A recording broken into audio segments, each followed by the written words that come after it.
Afternoon all, we're happy to be joined by Neera Nundy, partner and co-founder of Dasra. Just a bit about Dasra before we get into the lady herself. Dasra, of course, has been in existence for 14 years now, supporting non-profits and social businesses. Around 5 of them successfully supported thus far. Around 35 million has been channelized into these social businesses as well as projects. Dasra itself is, of course, partnered by Neera and her husband, and it's a very interesting story how Dasra founded. So I'll come quickly to Neera herself, who's got quite a colorful background to start with. She hails from investment banking, not necessarily the closest to social entrepreneurship. She worked at Morgan Stanley and UBS, and now it's been close to 15 years that she's been on this side of the fence. So, Neera, welcome, and let you talk about the whole shift that's happened for you from the late 90s, moving on to the side of social entrepreneurship. And tell us a little bit about the reason for the shift, your experience thus far, and your initial days of championing this cause. Yeah, sure. So thank you for having me. I'm excited to share my story, and hopefully it's interesting for those of you who are listening. Thanks for taking the time. So I guess the shift it's actually not so major, although it seems like it on paper, but when I made the shift, it didn't feel like a big risk or anything like that, although most of my family would disagree with me. I think where it all started, really quite simply, was I think there's a point in time, maybe in other people's lives as well, where you just want to do something that's more meaningful, where you feel like you're making a difference, you're using some of your skills. And so for me, it was really, could I use the skills and the privileges with what I was exposed to in investment banking, and would that be applicable in the nonprofit sector? And just realize that there was a role potentially to play, and that if we could bring funding and capacity buildings to these NGOs, maybe they could be more impactful and effective, was really the premise for starting Dasra. Excellent. Obviously, when you started out, value-based leadership was not so much of a buzzword back then, and it was pretty much an alien concept in a country like India. So what were the challenges that you faced initially? Yeah, so I mean, I think the first few challenges one faces, like anything else, is to some extent it's funding. But I think if you are willing to compromise, your own comforts in a way, then it's easy, right? So we didn't pay ourselves in the beginning. We used some of the funding the savings that we had from our jobs before, and basically applied that. So I think some of it is being able to, it seems like a sacrifice, but it's not, but being able to compromise initially to get your idea started is really quite critical. And I think being able to involve others and leverage relationships for a bigger and more impactful cause are some of the things that you need to do. And I think you need to kind of keep positive and optimistic, right? So surround yourselves with people that are going to encourage you rather than people who kind of draw you back. Are probably the first few things. Right. Tell us a bit about, let's get a bit granular here. If you could just take us through one of your first few projects and where you really thought you moved the needle really, because I'd like to get a sense of really the work that you've done and how it's really moved the perception. Yeah, sure. So maybe one of our older and more, now more prominent, we call them investments, even though we're giving them grant funding. So we call them investments. Probably one of our first organizations that we identified, helped give a little bit of funding to, Deval was actually interim CEO, was Magic Bus. You must have heard of Magic Bus. They have worked a lot with children and youth to really bring life skills and help with employability, and use sports in their programming. And it was a very new thing, I think, when it started about 10 years ago. And when they started, they were doing small camps here and there. Started with 50 kids, 100 kids, and now we're over 150,000 kids all over the country. So for us, a big challenge is how do you get NGOs to think about scale? Only because the problems in our country are so large we have such a large population that it's not about, for us, helping 100 or 200, it's how do we really solve the challenge of helping, millions of children or women or girls and things like that. So that's why we feel that bringing the management background, trying to help organizations be more efficient and effective, will actually enable them to scale. Not to say that there isn't a role for smaller organizations. I think there are some really fabulous focused organizations who are localized, but for us the challenge is about solving the scale and impact piece. Right, and also I think it on the positive side, it also helps the sponsors or the funding, because obviously they would love to have a lot more clarity and insight and transparency in terms of what you bring to the table. So how have they taken it up? I mean, obviously there'll be a lot of positive support coming from that side, wouldn't it? From the funding side, you mean? Correct. It's not so easy. It sounds like it's very easy and you'd think it makes sense, but it takes a lot of effort to convince whether it's companies or individuals to actually fund the institutional building. See, people will fund programs. That's much easier, right? Like books or meals are easy, not easy, but that's easier to raise money for. But we're raising money for salaries, to build systems, things that help make an institution stronger, just like you would on the for-profit side, invest in companies. Similarly, we encourage philanthropists and those giving grant funding to also give that flexibility, and that actually requires a lot of education. Telling them how that will ultimately impact is a big piece of what we work on in trying to define sort of strategic philanthropy. Right. Well, again, when it comes to funding, I mean, there are two parts really to it. One being those who are pretty organized in terms of how they fund programs. Let's say the Tata Group, for example, they have a dedicated social responsibility and outreach program. And then, of course, there are the philanthropists who would love to spend their money in a social cause. Is it easier convincing the established partners here, or the funders, or the ones who really, been doing it the traditional way? Which ones really work for you so far? Yeah, so where we're really starting to gain traction is, the next generation, the new wealth, the new philanthropists, because they're actually keeping on their business minds even when they do their philanthropy. So it's not just about check writing or giving a donation to family and friends. They want to be engaged. They're bringing their own business sense to the table. They're, ensuring that these organizations think about impact, but that the organizations are also investing in themselves to sort of be sustainable. So I think bringing some of those practices to the sector, by this new generation of givers, is where we've seen that it's actually really gaining traction. So we do these things called giving circles, where we pool funds. And this is where we've seen a lot of the younger generation come in, put funds into the circle, and it ends up being about 3 crores that goes to one organization. But this mechanism, we think, has really helped in bringing the generation into giving. On the flip side, of course, from an execution point of view, does it take off a bit of creativity? I mean, the structure and this rigor, virtually, if I were to say, keeping a time sheet and a balance sheet, while also working on ground? Yeah, I think, maybe. I think that there isn't a lack of innovation in India, and I think there are a tremendous number of, great ideas and entrepreneurs. But, honestly, the challenge in our country is execution. It's about implementation. It's about how do you get this idea working on the ground and working on the ground at scale. And so that's really where we've focused our efforts, and I think there are great organizations out there that work on the innovation side, on the let's get ideas funded. For us, it's about, if it's made it past for the, a couple of years, how do we really take this to the next level? Right.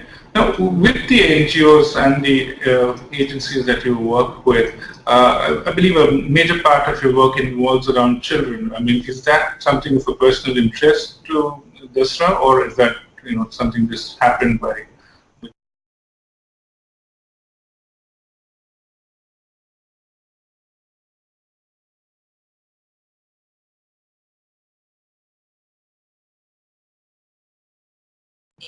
It is children, but we've more recently now focused on adolescent girls. really feeling that if you can empower, and there's evidence of this, if you can empower adolescent girls, it really improves maternal health, it improves child survival, just overall development indicators actually move up. And we've seen that there's a real gap. You know, there aren't a whole lot of folks who find it attractive to fund girls, let alone girls who are teenagers. And so given that there's a gap here, we're very keen on building this as a critical space and addressing a lot of the issues that are in the sector. So after about 14 years, it's only now that we've decided to focus on a particular area. Right. But how do you also, I mean, surely there's a lot of government infrastructure and schemes, etc., going on.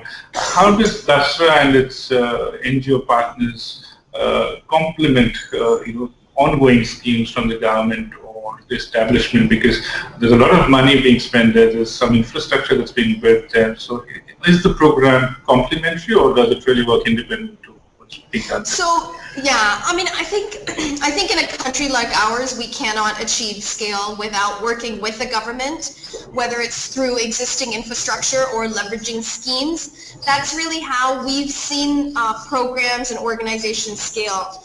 To build a parallel system, it's just way too expensive. It doesn't make any sense. So most of our successful organizations that have achieved scale have very much worked with the government through both these areas. So yeah, you bring up a good point. It's a critical partner in the success of scaling any organization in India.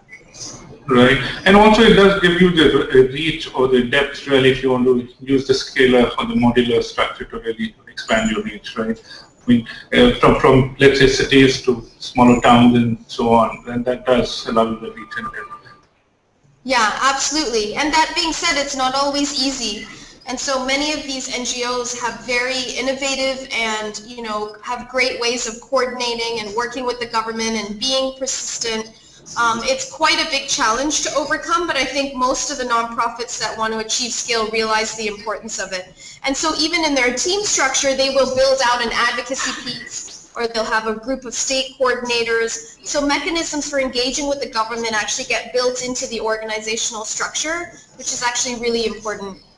Right. Now also the other challenge, and as Tata Steel works with a lot of NGOs across the country, what one realizes always is the fact that it's very difficult to really filter out the real good ones from the ones that are really up there. So how does Dasra go about this process? And I believe there's a whole 3-month research that goes into any project of yours before it goes into funding stage. So what are the steps that you'll really look into before you arrive at a decision?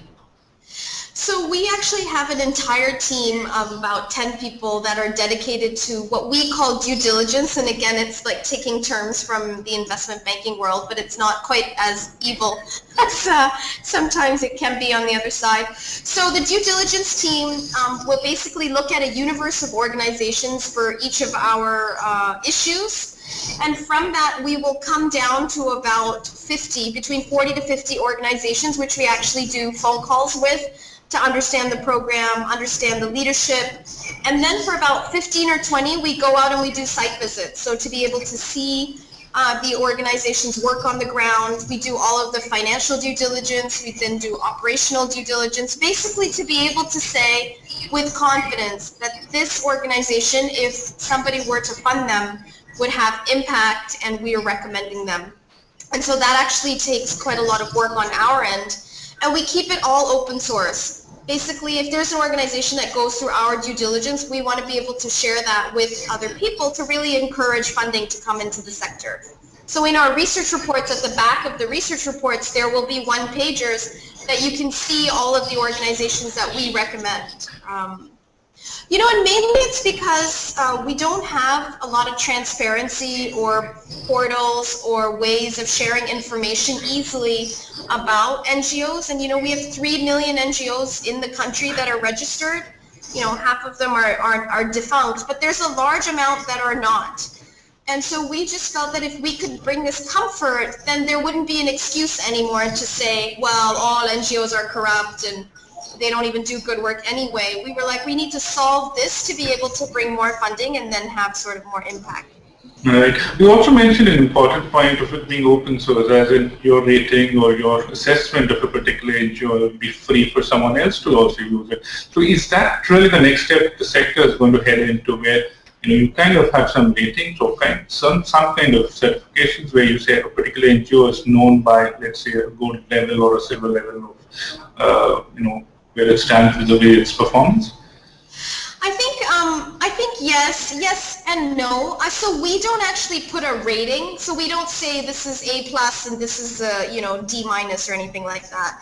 I think because ultimately there are some very subjective views, and so we have to be careful also at the end of the day. We don't want to hurt the possibility of what this NGO is doing or can do.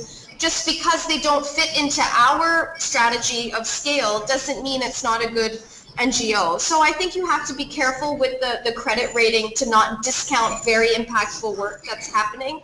But I do think some standard way of looking and evaluating at organizations is needed, just so we can encourage, obviously, a bit more, not a bit, a whole lot more giving. And I think as people have less time to spend understanding organizations, then you sort of need better packaged information. Right. Now, on the funding side, I mean, do the funders, directly interact with the partners, the NGO partners in this case, or it's always routed through you? So how does this work? I mean, once you identify an NGO, what happens next? Yeah, so once so basically we identify ultimately through each research report about 3 to 4 organizations, and then after we've created the giving circle, they vote for who should win. So we actually allow them to better understand the organizations through the documents that we provide. The management teams make a presentation, and then ultimately this circle votes. So once they select the organization, then that goes into our portfolio, and we have a team that works with them and is dedicated to providing around 200 days of support, which ranges all the way from helping them with HR to systems to budgeting to fundraising, a range of different areas that we end up working quite closely with them.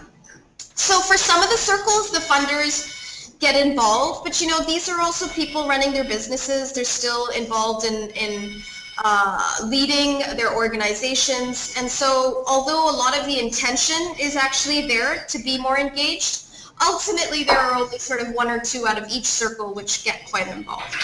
Right. And in your case, of course, the lead could come either from the funding side or the NGO side, and either way you could trigger the whole the mechanism. Is that right? Meaning? So either it could be the funder's interest in a particular sector, or it could be an interesting project that an NGO is throwing out, which you might want to look for.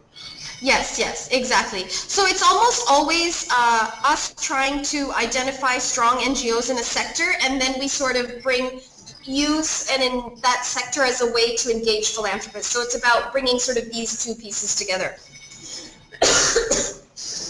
Right.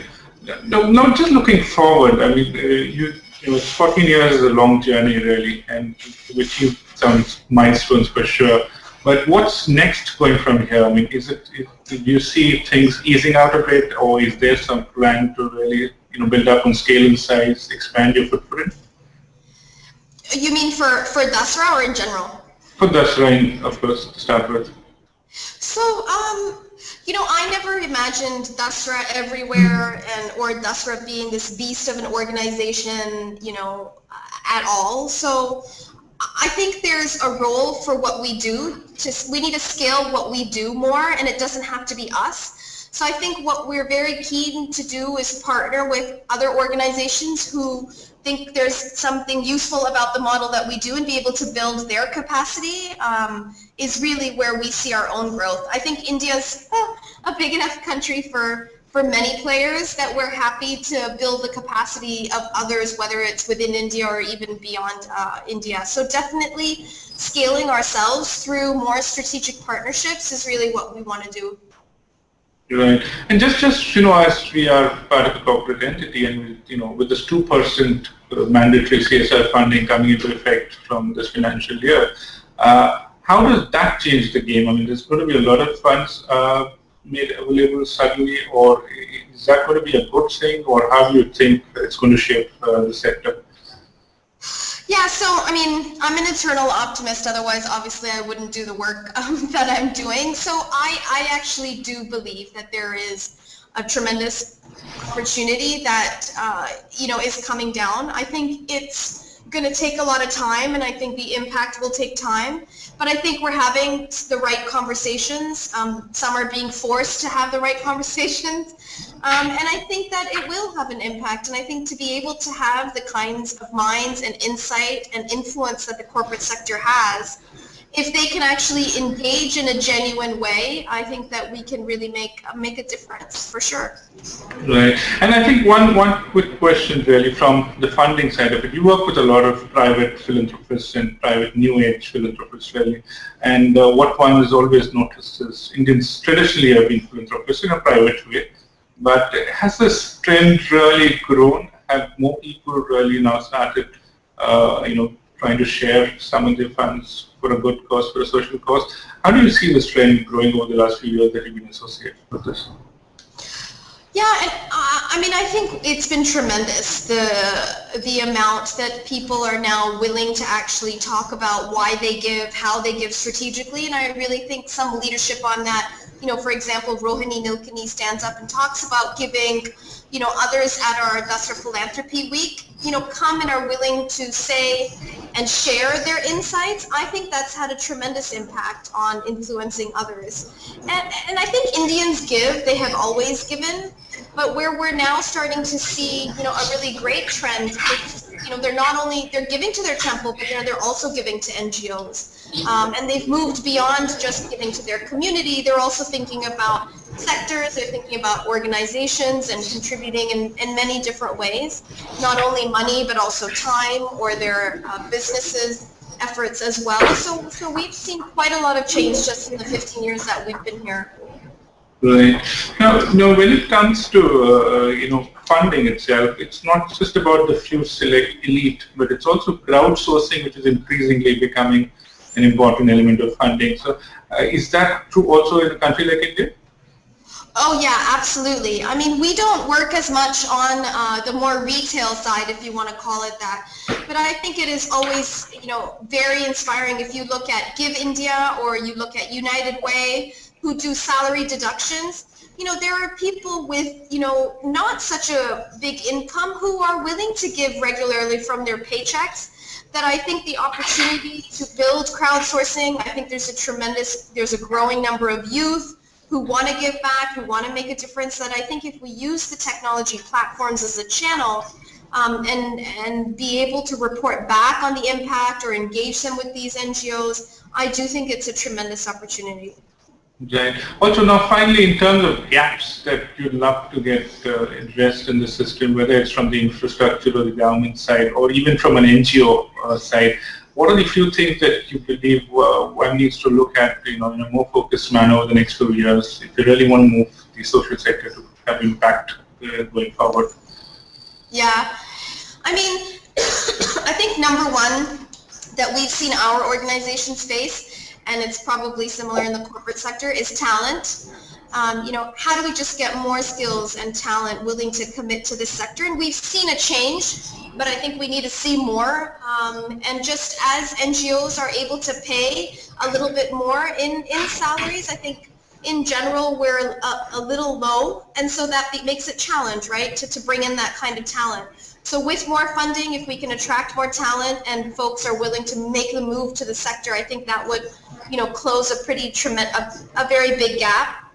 I think that although we do capacity building of these nonprofits, there are very few organizations out there, like ourselves. And so if there can be more skills and more capacity building that just help these NGOs, then, I think that would actually help. And ultimately, it's flexible funding. Give them money to be able to use how they can to build their organizations. Would probably be the top three things. And the fourth thing might be helping them think about frameworks and ways of evaluating their impact that isn't expensive. And also, there's always been, as a follow-up, in most of the developed countries where the government infrastructure or the establishment has, been pretty much in place and does some good work. NGOs often have a very diminishing role in that space. Now, does that really hold true also for a country like India, given its scale and size, and because we've seen a lot of change from a policy perspective and implementation perspective, but how do you see that changing going forward? Yeah, I mean, I would say that I probably disagree. I think there is a role for the NGOs even in developed countries, and it's probably I think the role changes as the country develops more. There become other issues that an NGO can be there for and stay relevant. I think in India the challenges are numbers, the challenge is the level of poverty, that there will always be a group and a sector of the population that needs subsidized services and products to simply survive, that the government can't necessarily do entirely, that there is a role for NGOs to play. I think there will be voices that do not get heard, that NGOs will need to be there to stand up for those minority voices, help to fight for their rights. There's a lot of rights-based work in our country, given the diversity and the differences that exist.